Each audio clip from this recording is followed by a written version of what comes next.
everyone, and thank you for joining us today. Welcome to Women in Travel Thrive.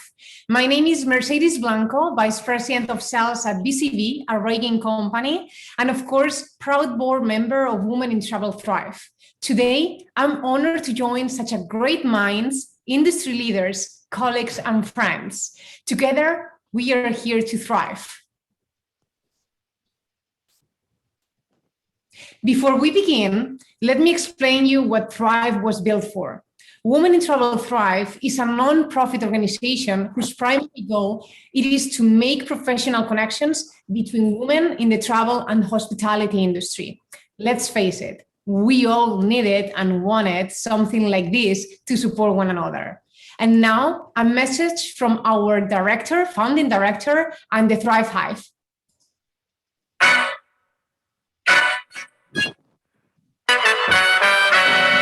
Hi, my name is Sylvia Camarota, Senior Director with Expedia Group, and also a Chair and Founder of Women in Travel Thrive. Welcome to our second day of impact. Thrive is a movement. It's an all-inclusive community for all of us that are passionate about travel and its force for good. I leave you with thought of my gratitude for the many volunteers, the Thrive Hive that made this week and all the resources available possible for you. I know you will enjoy these events and you will in turn pay it forward with passion.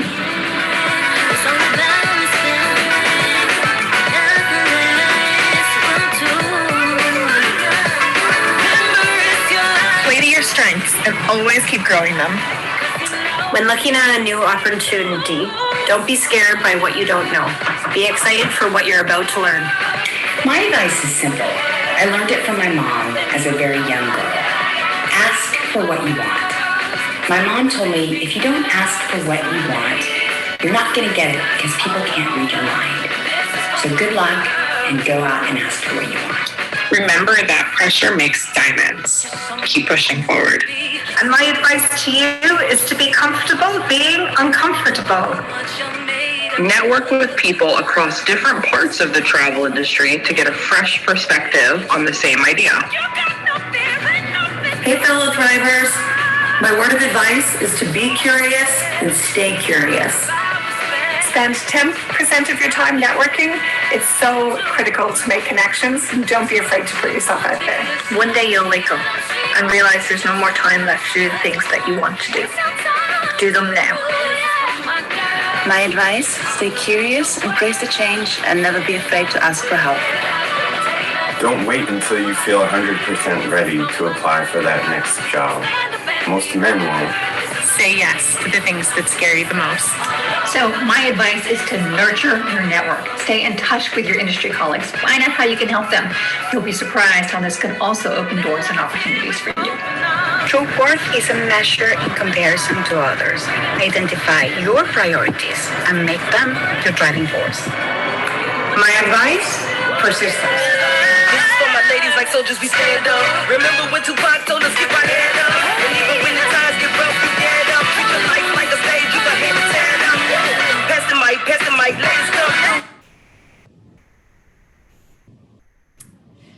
Wow, that's an amazing video from our Thrive Hive. Thank you all volunteers. And of course, thank you to our panelists that are here with us today. Without further ado, allow me to introduce them, although they really need no introduction. Please join me in welcoming these strong women and men. William Chip Rogers, President and CEO, AHLA. Michael Dominguez, President and CEO, ALHI, Raul Leal, former CEO at Virgin Hotels, and Kurt Randev, CCO at Highgate, and Alexander Sasu, co-founder and president of Alice. And of course, this wonderful panel will be moderated by Emily Goldfischer, editor-in-chief at Hertlier. Remember that we have enabled our chat, so please, please, please, feel free to share your thoughts, welcome our panelists, and pop up any comments, and even share your LinkedIn profiles. Let's network. That's what we are here for. If you have any questions, let's use the Q&A section, and we will do our best to answer them at the end. And if you miss anything, don't worry. We are recording, and this will be available in social media. And now allow me to stop sharing my screen, turn my video off, and Emily, the floor is yours. Mercedes, thank you so much. And what a wonderful panel we have today. So I am so excited, and we're going to just get right to it. Starting about, what women inspired you. I'm going to open that up to the panel, but I'm going to ask Mike to start first. Thanks, Emily. I can tell you there's been many strong influences in my life. And I think sometimes it's a surprise because, we always think about business, but my grandmother would be first and foremost. And it was not only her work ethic, but her kindness towards others and to my mother. So I've had that influence in my personal life that I really did think drove me in my professional life. And then professionally speaking, I can go back to one of my first jobs with Hyatt, and she literally was the regional vice president of food and beverage for Hyatt, and was one that took the time to educate, teach, and really took an engaged effort as far as growing talent. And I thought it became an example of time throughout my career. And I can go back and remember Terry and knowing that it kind of started there for a 20-year-old kid to watch somebody dedicate that much time in their career. How lovely. Thanks so much, Mike. Chip, I'm going to go over to you. Who were the women that inspired you, I guess, in your life and also in your career? Well, first, thanks for having me. I really appreciate the opportunity to be with everybody today. This is always an incredibly tough question. And even when I get this question about anybody who's inspired me, I always rack my brain to think, is there a person? And there's never a person. I think that we get inspiration from different people based on what they represent in our life. So I'll give you three. I'll start family-wise. I was fortunate enough to grow up in a family that had 6 kids. I had an older sister, and then there were 5 boys. And so my sister, and if she were watching this, which I know she's not, but if she were watching this, she would probably be shocked that I would say this, was always an inspiration for me because, first of all, being the oldest was incredibly difficult, but what she did to help all of her younger brothers when she didn't have to do that. And then the way she handled her life, we were in a position where she could have had it pretty easy and decided to take a more difficult path in life, one that was very independent. And I respected that a lot and saw how hard she worked. And she was kind of a role model for me at an early age. And then I think about, I'm a child of the 80s, like I'm assuming some of the rest of you are. Early in life, I was very interested in politics. And I was always inspired by the role that Margaret Thatcher played on a world stage, particularly at that time when there was still this global battle between the West and communism, and how between the Pope and President Reagan and Margaret Thatcher, they kind of came together to stand against something that was very dangerous at the time, and frankly still remains dangerous today. And she was a kind of a political inspiration for me. And then in recent times, just a few years ago, I had an opportunity to serve as president and CEO of another association. And at that time, we had a young lady who became the first female chair of that association at AHOA, who I know is noticed as a sponsor of this event. Her name is Jagruti Panwala. Many of you probably know her. She also would probably be shocked to, I shouldn't say shocked to hear me, but happy to hear me say this, has always been an inspiration for me for the many years that I've known her. I've seen her being put in many very difficult pressure situations, one that would cause most people to crack, and she always handled it with incredible grace, even under immense stress. And I could see it because I spent a lot of time with her. And it was an inspiration to me of how someone was being put in a position that I wouldn't be in, and how she was able to handle that. And it certainly served as a recipe for success for many of the things that I find myself doing. So I guess in many places, many different inspirations. Wonderful. Thank you for sharing that. Anchor, what have been the women that have influenced you most? I mean, again, thank you for having me here. Like Michael, Chip kind of alluded to, I was also very fortunate to have had many female mentors, right from my mother, from whom I learned a lot of balance. She juggled a full-time job while raising me and my brother. My father was in the military, and so he was away a lot. Learned an awful lot from my professors who shaped the importance of structure in my life when it came to college. And then my first boss in the hospitality industry was a woman who taught me the early ropes of the business. I think what I took from the inspiration was that how do I practice everything that I learned from these women? So what I do is I use the power of women throughout my professional career, and they have influenced the very foundation of how my current team is structured at Highgate.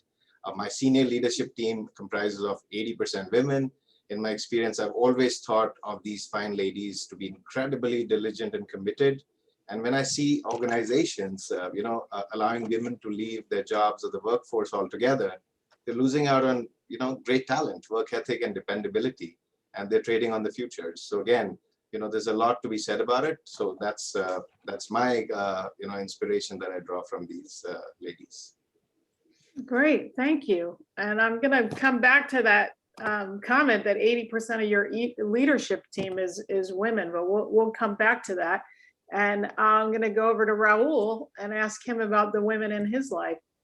Yeah, thanks so much. Thank you for having me. I'm honored. It's interesting. I've been in the lifestyle side of the hotel business for about 20 years now, and I wouldn't have made it there without a particular mentor. I think before I speak about her, the ultimate women that have inspired me are certainly my mom and my sister, who were Cuban immigrants and struggled through life, but it really taught me just the value of being a loving person, most importantly. But right before I got into the lifestyle hotel business, about 10 or 15 years prior to that, I was paired up with a female general manager, a lady by the name of Mary Ellen St. John, and I was a young assistant general manager, and we were renovating a resort together that was closed down in Miami.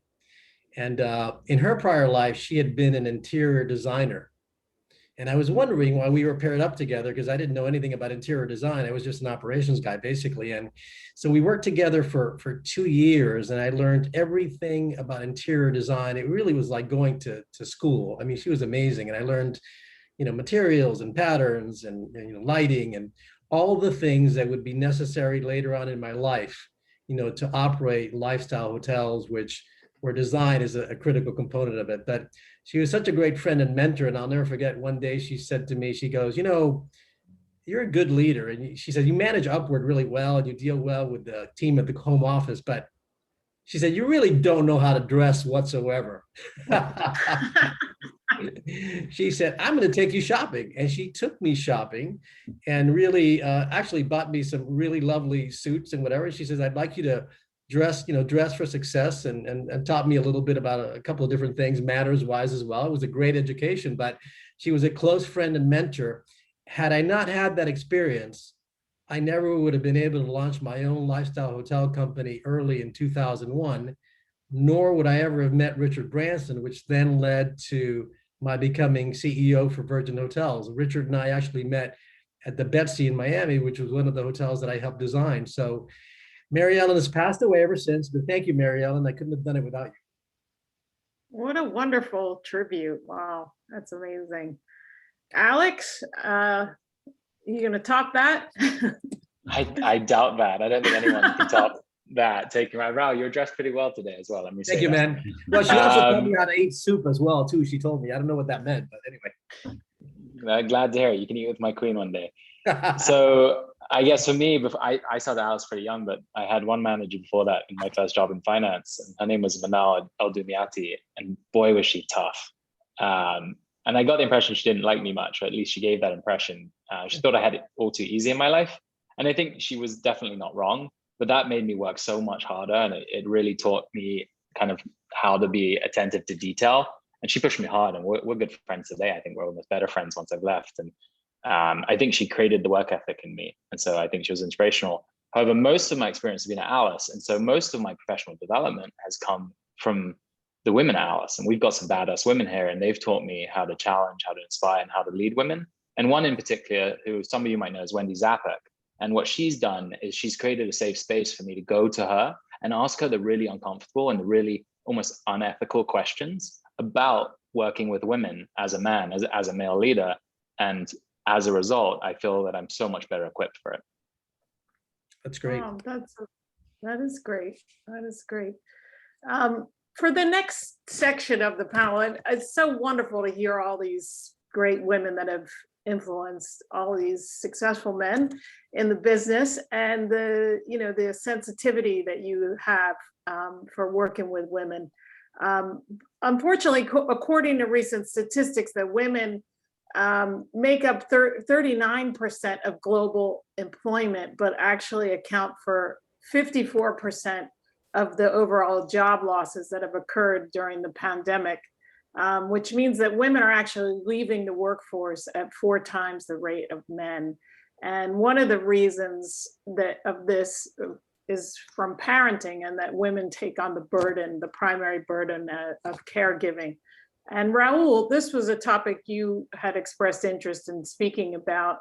How do you see this changing, hopefully, for the future? Well, I mean, look, I think it has to change. I mean, obviously, I had 60% of my executives are actually female at Virgin Hotels, but I think gender equity, has to be a priority for any company that, wants to make strides in the future, right? So I think it's really about changing the mindset of the organizational climate of lots of companies. And I think there has to be a framework inside these organizations that are, that just talk more about than just do more than talk about diversity and inclusion.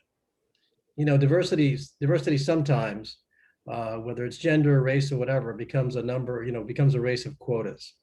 But inclusion really is about, making sure that you make an impact and you understand what's really going on with the other person across from you. So I think if companies have the right framework and they focus on 3 things, I believe. One is accountability.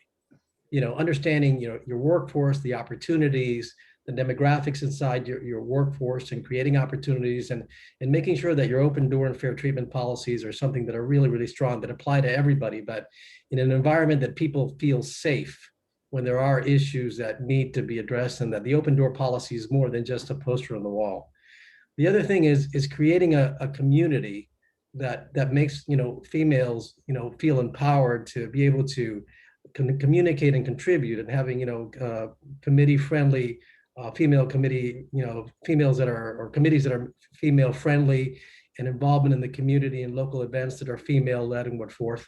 And the last is really a platform that allows for knowledge. I think there's more information available today, certainly, than when I was growing up, and knowledge is power. But being able to provide online resources to female executives, and also policies today that are, you've got to be flexible, because the burden of motherhood is always going to be there, and should be there, and what forth. But you have to provide flexible policies, and a company that focuses on a framework like that, where it's not just about being female friendly, it's really about for everybody, but just allows people to be open and contribute on every level. Those are the companies that are going to attract the female executives of the future, and I think every company has to do that. Yeah, amazing points. It is interesting that, what you say about the caregiving, and as much as we want it to change, it's women are the ones that have the babies. We can change that. But, the pandemic has really rolled back, years of progress that women have made for parity of pay. And actually the World Economic Forum stated that the current pace, it's going to take 135 years for men and women to achieve parity, which is a tough one to swallow. And, it's something we wanted to discuss today in this panel. And Alex, I think you had said you were interested in maybe ways we could put a spotlight on some companies that aren't really paying fairly, and how do we, make progress there? Yeah, absolutely. Well, so I think that there's kind of parity is in kind of two levels, right? There's the parity of people in the same level of role, and that's just unfair pay. And then there's also the inability or less represented women in leadership and growing into kind of higher paying skills or higher paying roles. And we're not making change quick enough. Especially in, I think, the United States relative to other kind of European developed countries. In the UK, they put in place a gender pay gap reporting scheme. So if you were a big company, you could actually look up and see if you're underpaid as a woman relative to the men in your own company. And that was made very transparent. And it helps a bit. It has its flaws, it has lots of problems, but creating that sense of transparency is really important for the unfair side. I think for the career development side, we look at this a lot. If you don't have a structured promotion process as a company, and Alice is a young company, we were very guilty of that. you create a lot of inability for those who are kind of underrepresented, underprivileged, it's not just women, in navigating that. Right? They don't know how to navigate it. They don't know your trade secrets. So as business leaders, you need to actually level the playing field by making it transparent how you can be promoted, what our process is, what are our trade secrets as a company, right? How do you navigate meetings? How do you navigate the office? How do you survive? How do you thrive in our company? So that you give a platform for everyone who wants to then navigate that process, right? It's not just about putting an emphasis on fair hiring and training around bias. These are all great things. They talked a lot about it in the panel before, but I think actually creating the kind of transparency for people to navigate that process. Yeah, I think transparency, I agree with you. That is really the way for women to see what, could lie ahead. Does anyone else want to chip in to pitch in on that particular topic of parity? Well, I'll add, Emily, that I think it's important too for women to discuss what the future looks like for them. What is their ambition? Where is it, so that we can help develop them in that path? Because part of, to Alex's point, is it's not always clear on what that development path is. And I know in my experience, even in my larger companies, we didn't have a clear path all the way. But what we did, and we made sure in our organization, specifically in my environment, we had those conversations to say, okay, what do you want to do? Then let's start on a path to get there.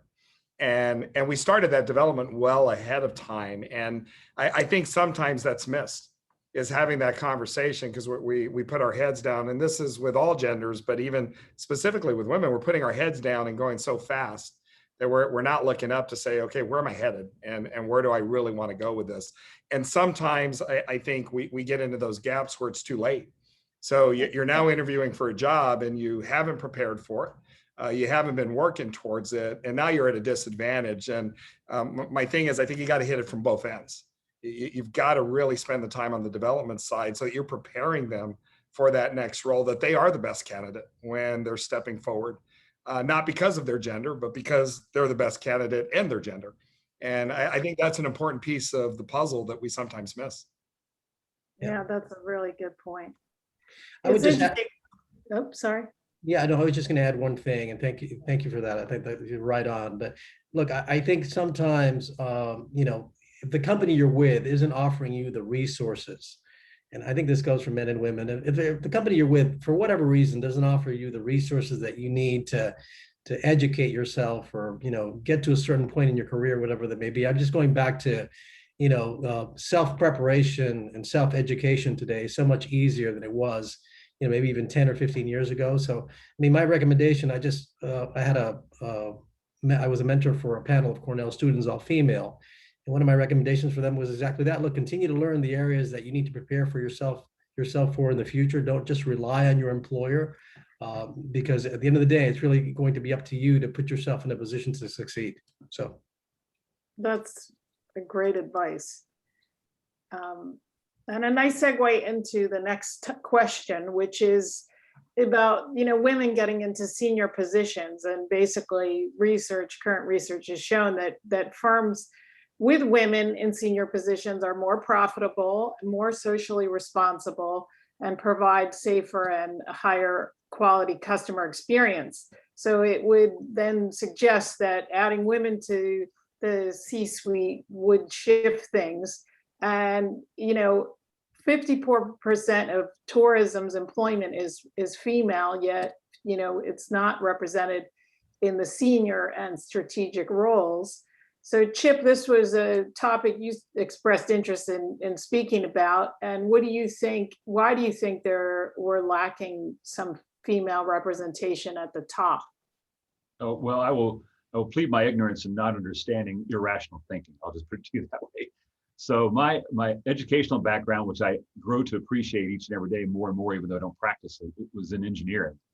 And the engineering mind is, as you plot along a very logical path, and you make decisions based on mathematically what makes the most sense. And so when I think about how we approach hiring and advancement and things like that, it doesn't ever make sense to me that if you're hiring someone, or if you're seeking to advance someone, why you wouldn't want to expand the pool to all potential all potential options, right? Because the larger the pool is, by definition, mathematically, you're going to have at least access to the greatest talent.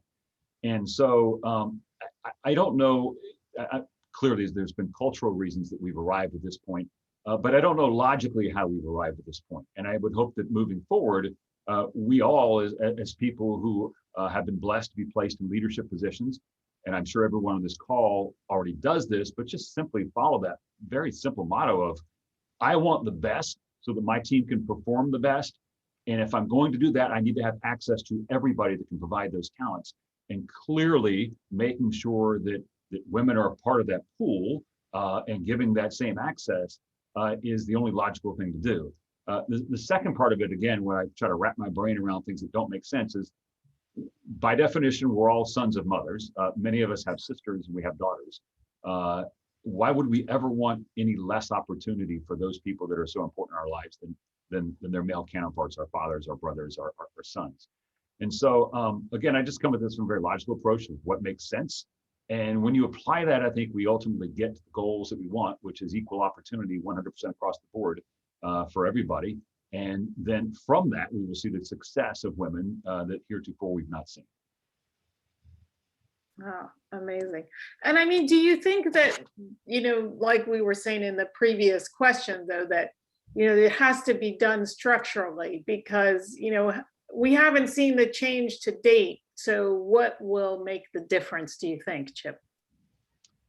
Well, first is recognizing where we are.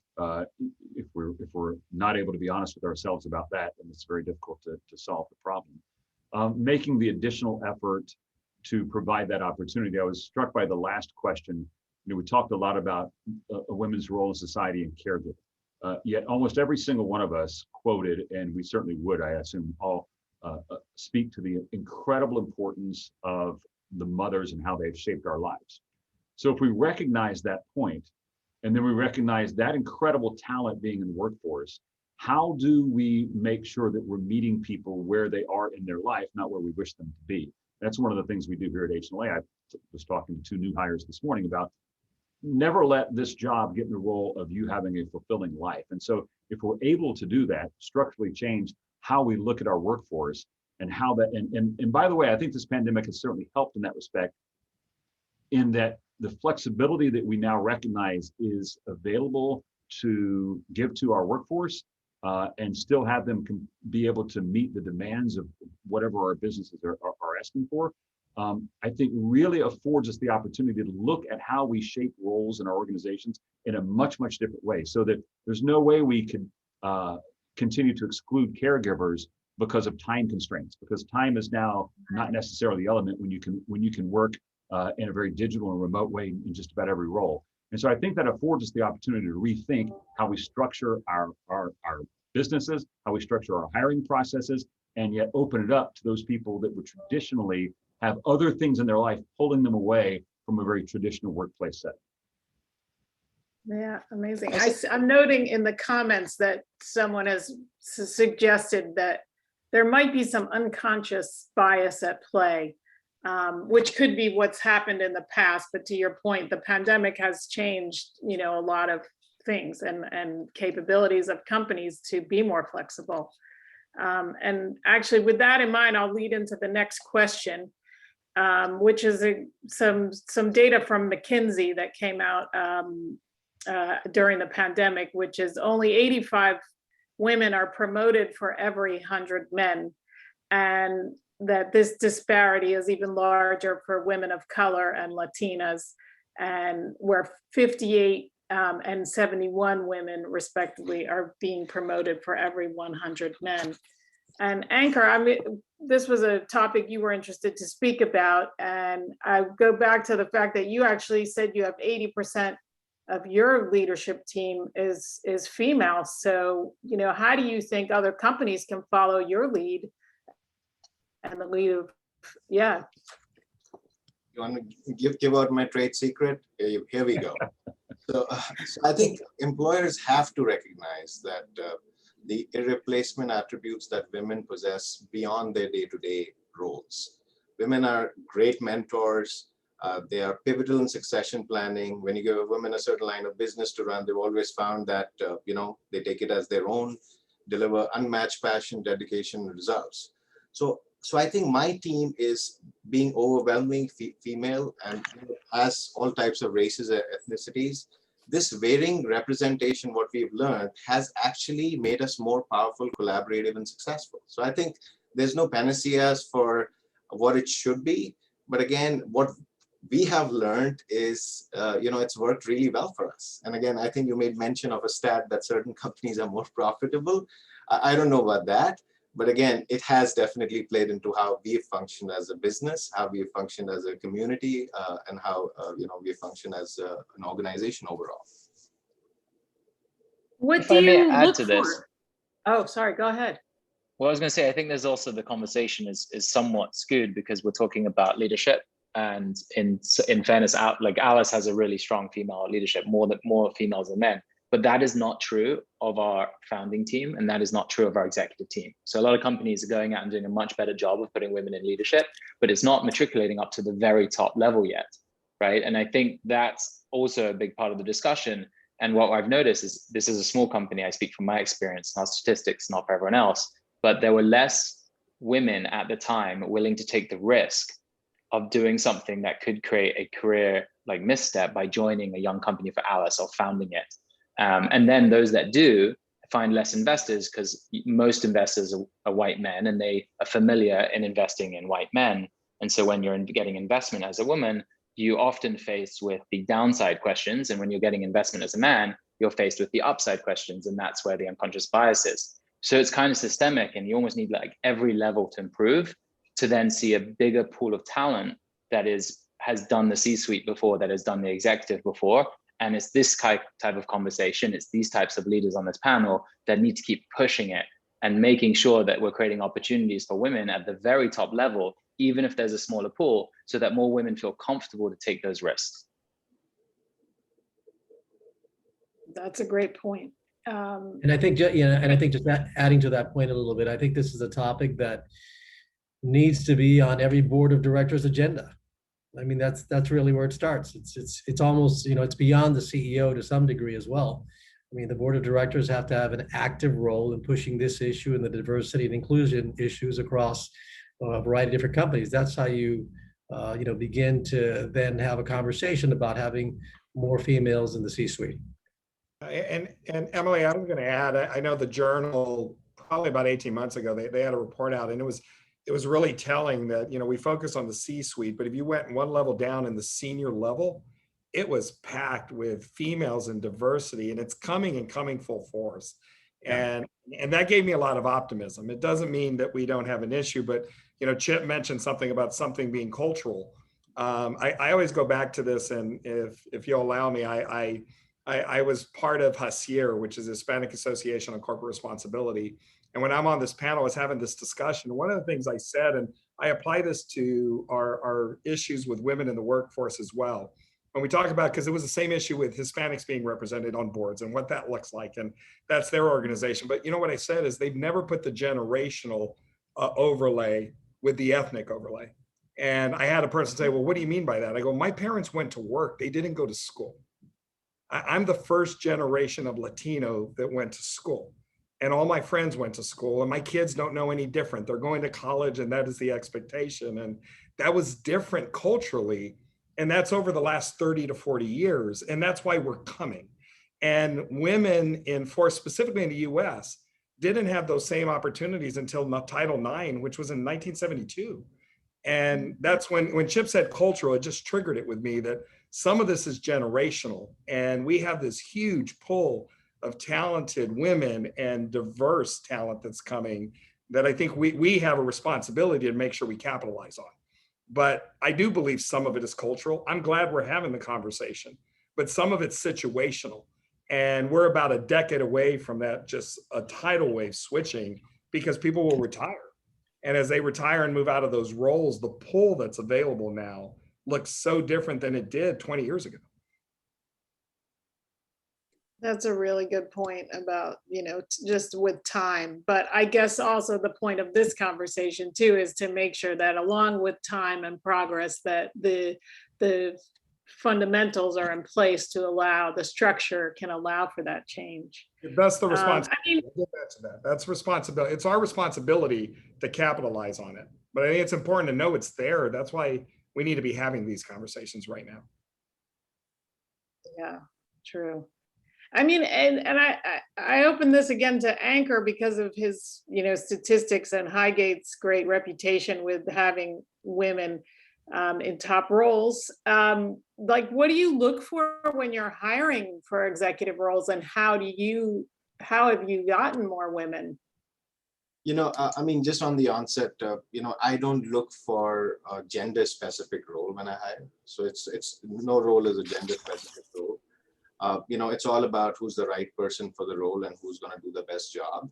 I mean, you know, we look for entrepreneurship, we look for, you know, leadership qualities, how that person adapts to market changes in our case, and how in our case it's naturally evolved is, you know, it's nothing that we structured for. It's just how we have always kind of promoted from within. You know, we've kind of always used the ability of who's the best person for the job. I mean, it's not a gender-oriented, you know, approach. And we started doing this about 10 years ago, 15 years ago, when we were building the revenue and sales structure. I mean, if you look at sales, of course, a lot of sales, front sales personnel are historically women, but on the revenue side, it was not the case. So we kind of started looking at those gaps, but it has something that has naturally evolved because it's a combination, like, you know, we all spoke about. It's about the flexibility of how we allow them to work.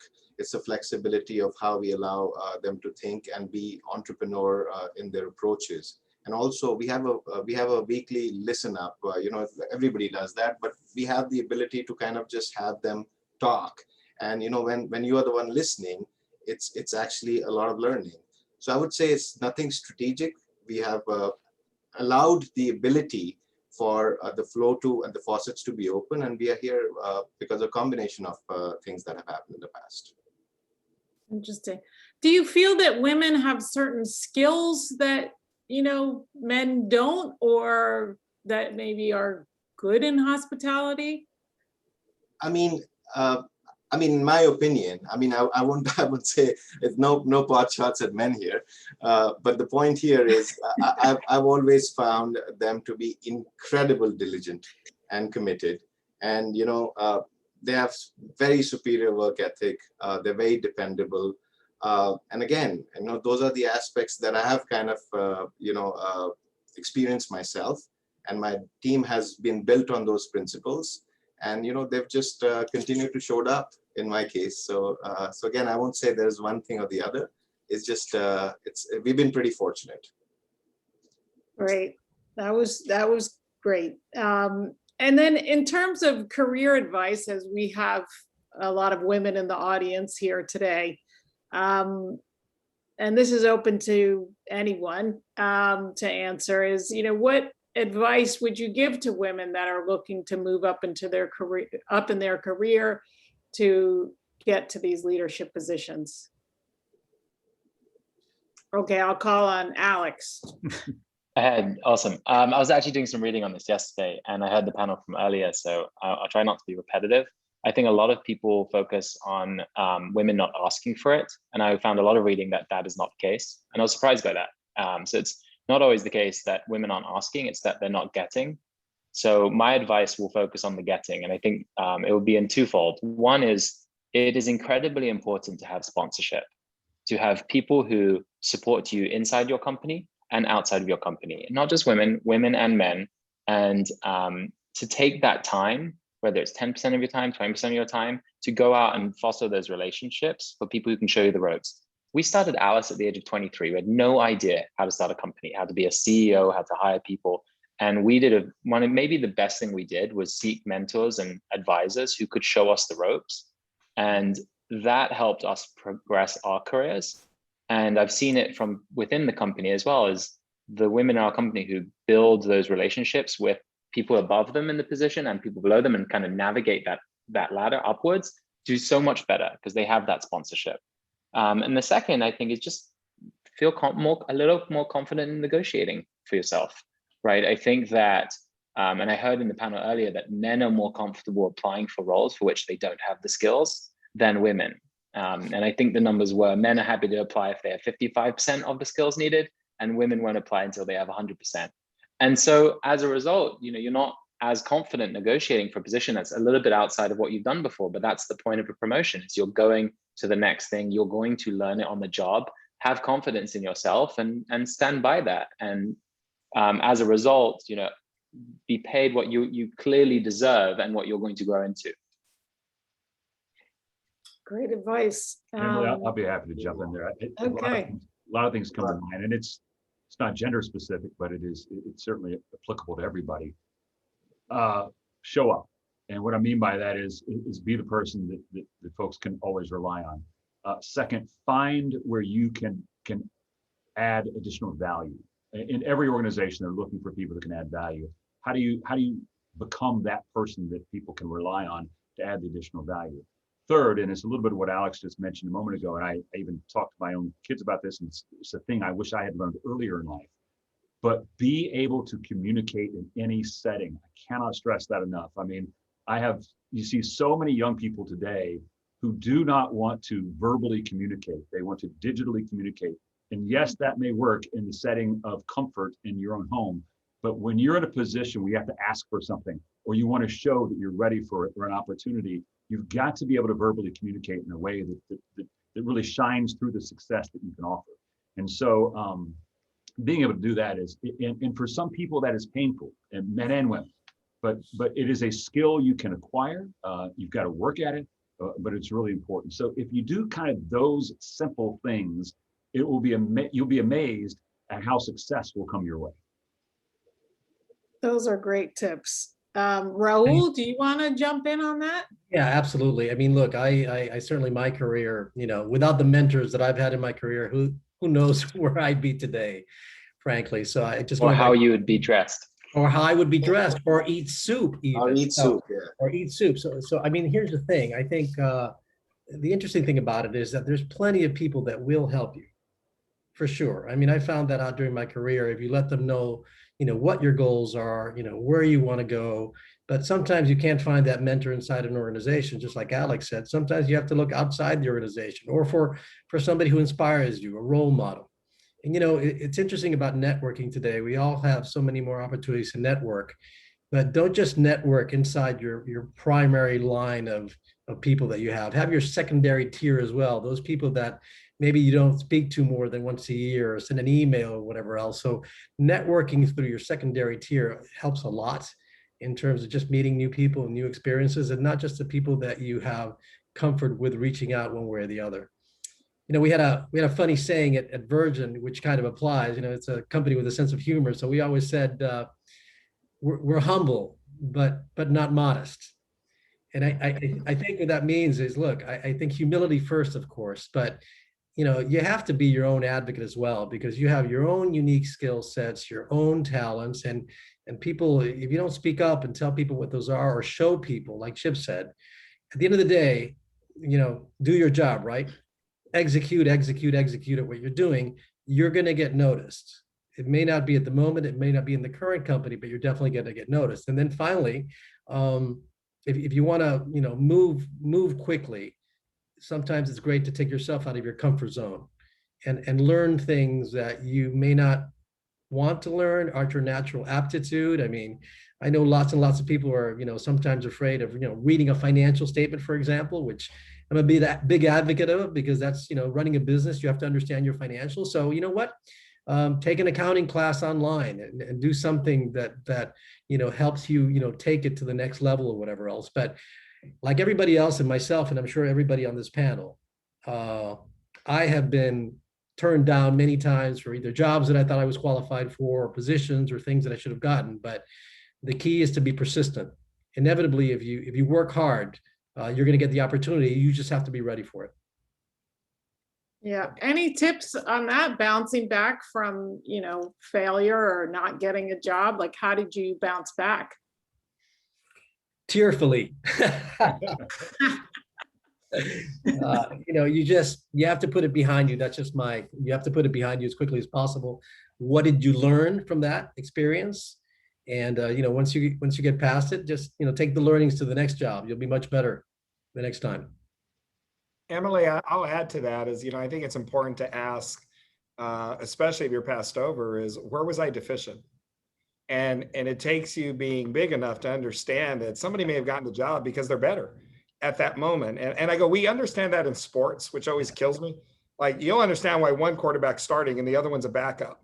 But when we look at that in the job, for some reason, we are so offended that somebody is more talented or a better fit for the role at that time. Doesn't mean forever, but at that moment, they're the best fit. I think we make a mistake when we don't tell young women, you should go ask, where was I lacking? So that I know what to develop for the next opportunity.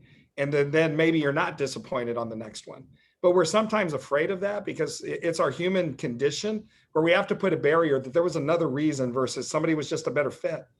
And that's hard to accept. And I was going to throw that into, when you're looking for people, we talk about mentors all the time. You need to find people that will be your truth tellers because we all have blind spots.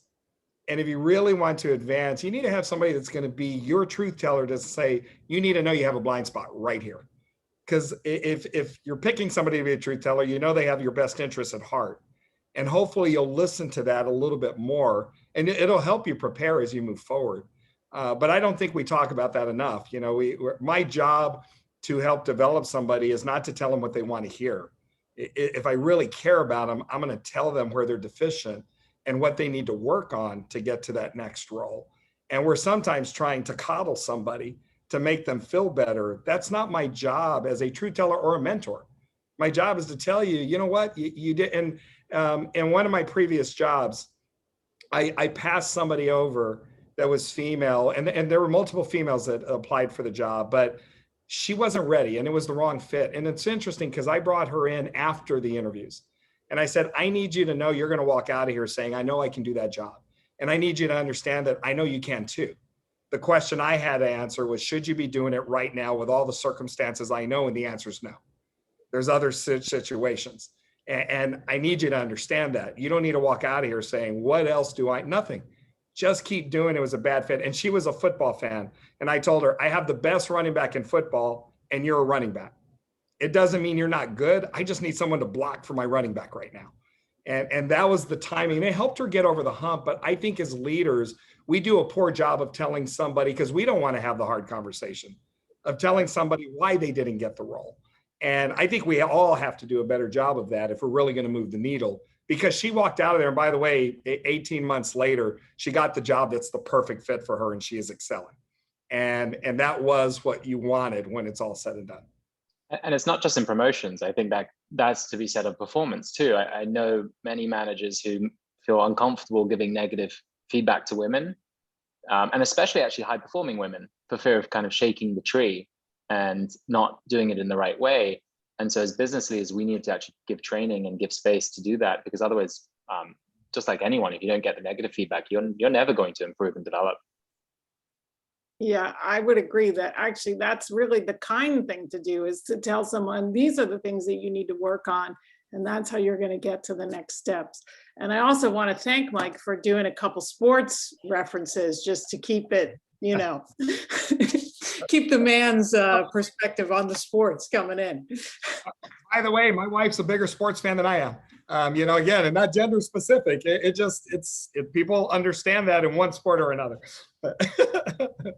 Yeah, I'll just dip in an anchor to just see if you had any other tips for women that haven't been mentioned already on growing your career. I think the panel did a great job of kind of alluding to all points in terms of how they should be looking at the career. I mean, again, I'll just summarize, because it's an amalgamation of a lot of factors, right? At Highgate, which I could speak to, we'll continue doing what we do, is invest in good, continuous human capital. We are a growing portfolio, so we have needs. We have them now. I loved what Michael said. It's all about the right fit and timing also. I mean, people just stop at fit. It's also about the timing. But at the same time, I've been fortunate, and that's what I could be an anomaly here, but I've been fortunate. We did the biggest deal of 2020 in the United States. We bought a massive portfolio. The person who's running it for me on revenue and distribution is a woman, right? So at the end of the day, it's not because, it was just handed over. It's because she was deserving. She was the right person. And, it's come through the entire chain of how we run as an organization. There's constant feedback. There's succession planning, and it's not just gender specific, it's just about constant learning. So at the end of the day, it's all about job enrichment as opposed to just, okay, I'm doing this because it becomes mundane. So we have a structure in place where we always, try to push our team, but at the same time, if there is some deficiency, that's something that we are very transparent about. We're not shy, because at the end of the day, we'll be doing ourselves a disservice. We'll be doing that person a disservice, and overall, it's a quick fail model, right? It's not going to sustain. So I think I agree with what everybody said, and and that's what we do here, and it's all about continuous learning and mentorship. Thank you, Ankur. Thank you so much, and thanks to all the panelists. It's really been a really enriching and interesting conversation. And we've had one question so far. I'm going to open it up to the audience. Actually, two questions now popped up. So I'm going to just start with those. It says women, based on Mike's comments, women are often unlikely to apply for jobs, even if they are 90 to 100% qualified. How should or could women be encouraged to put themselves forward to combat that trend or tendency? Anyone want to take that? I'll just jump in to say, when I was talking about being a truth teller, and it's what Raul said, jokingly, he said tearfully, I think people are afraid of being turned down. And that's why if they're not at 100%, they're afraid to go. And, I don't know how else to encourage people to say, failure is part of the process. You feeling like you didn't succeed is part of the process, and anybody who has succeeded has failed many times. We've all been turned down for something we wanted to do. You just have to have the courage to say, the more you put yourself out there. I've always recommended never turn down the opportunity to interview, because we never get enough practice at it. Even if you're going to get turned down, and I used to do this in my old role, that there were people I said, you may not get this role, you're probably not ready for it, but interview. Because it'll be a good process. You're going to hear a question you haven't heard before. You're going to learn from that process. I just think you have to do it. And you have to be comfortable that you may be told no, but that's okay, because you're going to learn from the experience. And just to kind of end, so that Michael doesn't feel the sports thing was missing out of it. You're going to miss 100% of the shots you don't take. So that's right. I was going to say it, but I think sometimes other people see things in us that we don't see in ourselves, right? So I think in that moment of indecision, when you're thinking of maybe not going because maybe you're qualified, but whatever doubts are in your mind, I think that's the opportune moment to reach out to someone who knows you well, maybe somebody who is a mentor or somebody that you can trust or whatever, and have them walk you through the process as to, why are you doubting yourself and why are you afraid, and have them help you through that. But I always think that speaking to somebody before a big interview like that or a big decision like that, if you have somebody like that, is really, really helpful to help you through those doubts. And I think that applies to everybody. Yeah, that's so true. Another question came in as you were speaking. It was, does anyone have any book reading recommendations or tips about not being intimidated by superiors, or being able to communicate your thoughts clearly to them? Has anyone got a good book on that, or just general tips on that? I don't have a good book, but I can tell you the genesis of the question is extremely important. And it's a theme you've heard talked about in the last 15 minutes. It's how do you take an opportunity of success? It occurred to me that success is not really success unless there's an option to fail, right? And so how do you get past that barrier of how you're going to react to failure? And so you do have to take those opportunities if you truly want to succeed. And it's what I said a minute ago on the kind of the recipes for success. Force yourself into properly communicating in any setting that you walk into. You'd be amazed at what value that creates inside of you stand in front of the mirror, take your phone, which everybody does, record yourself speaking, slow down your speech, but get comfortable speaking in any possible setting that you can imagine yourself in. Get comfortable speaking, I think, as Michael said and Raul said, about going into an interview where you know the questions are going to be tough, you know you may not be qualified, but get comfortable being in that position. Just like anything else in life, the more you do that, the better you'll become at it once you get past those the anxiety that goes with it. And to add to that, not necessarily a book, but I think the playbook is simply to go and find people who have done that role and ask them about their experience. And so you get much more comfortable that actually what they do in that role that you're going for is something you very much have the capability of doing. You just don't have the experience yet. And I think the more you understand what you're going into and how you can rock it, the more confident you can be in those uncomfortable zones that Chip is talking about. Yep. And I do have one book to recommend. It's called Fear is My Homeboy, and it's written by a female author called Judy Holler. She's really a well-known speaker in our industry, very female-oriented, but she talks about her own fear and how she overcame it was going to Second City, and she learned how to be a stand-up comedian. You know, and you talk about there's nothing more naked, as she said, than standing in front of people trying to make them laugh. But it's all about that fear and understanding. Fear should drive you. It shouldn't stop you. And I would highly recommend it. And it's really written with a female lens. Oh, amazing. Thank you so much. Thanks, everyone. There was one other comment about if you all have a personal pledge, but I'm going to hand it over now to Mercedes for the slides.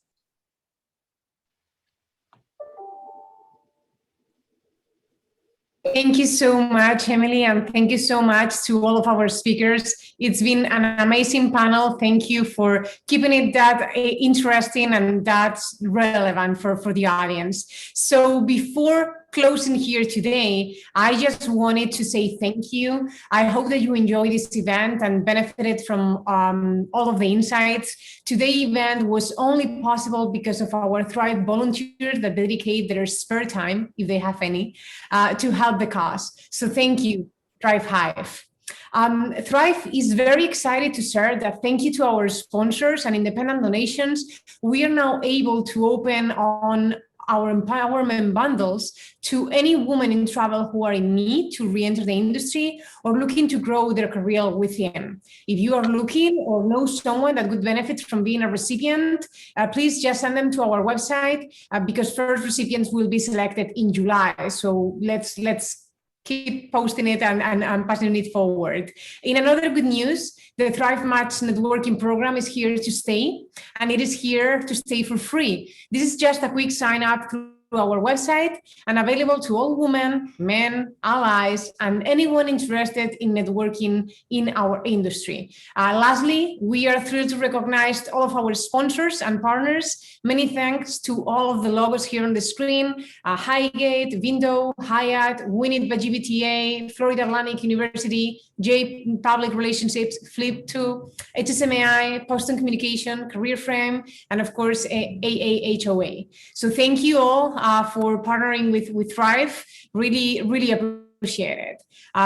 Then I just want to say that pay it forward and get involved. As mentioned, there are many, many, many ways to join us, and we welcome volunteers and new partners to join our cause. Please reach out if you have any questions. We are always happy to grow our community. So thank you all so much for being here with us today. And of course, thank you, Alex, Ankur, Raul, Chip, Michael, and of course, thank you, Emily, for a lovely afternoon, especially for you, Emily, since you are in EMEA region. So I hope that we stay in touch and let's all thrive together. Bye. Thank you. Thank you. Bye. Thank you. Everyone.